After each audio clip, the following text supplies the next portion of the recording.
Hii sio muhimu wa kuandika kama takataka. Ni utaratibu wangu kuandika kila senti ninayoitumia. Na mimi sio wa kwanza.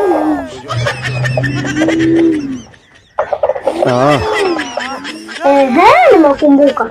Eti baba. Umekumbuka nini? Eti babake Jose amefumania. Eti kufumania ndio nini? Ina maana wewe mambo ya ufuatilie mambo ya maana kila siku wewe unakuwa na vitu vipi, alafu ajabu wewe tunako hapo ndio tunako na barabara sana. Ajabu. Sasa wewe umesikia swala kufumaniwa kama umeweka kubebalia jiko kaleka kichwani. Kufumaniwa ni kwamba ule baba kwenye sema kwenye kufumaniwa ni kwamba labda alikuwa anaiba maji kwenye bomba la mtu. Unaona? Sasa mwenye bomba ndio akamkuta ndio kumfuma, yaani kumfuma. Unaona amekwenda shambani kwa mtu akatungua minazi. Sasa wewe ukija kafumaniwa aje? Maana kubwa ni hiyo.